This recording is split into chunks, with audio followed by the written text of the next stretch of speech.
Hi, this is Lon Welsh at Your Castle Real Estate, and I want to talk a little bit about the August real estate trends. We look at our trends either on a weekly basis or a quarterly basis, but the Denver Metro Association of Realtors does it on a monthly basis. So I just got the August report, so here are some of the highlights that we found.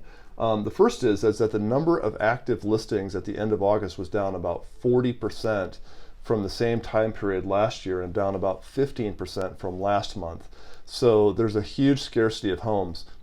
That shortage is primarily concentrated on the smaller half of the market. There is actually a decent amount of inventory to look at say 700,000 and up, but the lower part, especially move-in, is really scarce, and that's only getting worse over time. The number closed was up 4% from last year, so we're seeing some good sales growth despite the lack of inventory. So that's leading to multiple bidding wars and things not being on the market for very long. In fact, the average days on market dropped by 7 days, or about a third versus last year, which is not a surprise given the velocity of the market. Good strength overall. The average price was up about 12% this August versus August of last year. Very similar to what we saw in July. Huge price increase. That does not mean that every house in Denver Metro went up 12% in value. Instead, it's a mix change. And we talked about that in one of my earlier videos about a week ago.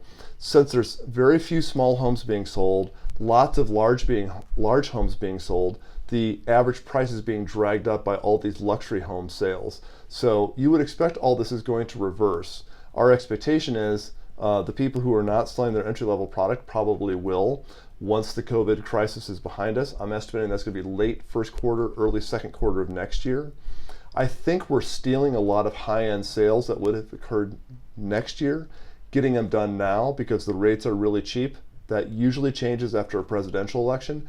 You could see a complete inverse in the market next spring where we have a lot more entry-level product sales and a compression in the number of luxury sales. And if that's the case, the mix will shift the other way, and our average sales price might be down quite a bit.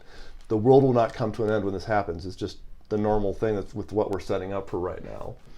We talked about days on market being down, and then last but not least, I want to talk about under contract. That is a great leading indicator for what September and October closing traffic is going to look like. And we were up 33% in our under contract count at the end of July versus end of July last year. So our September is going to be very strong, as probably will be October.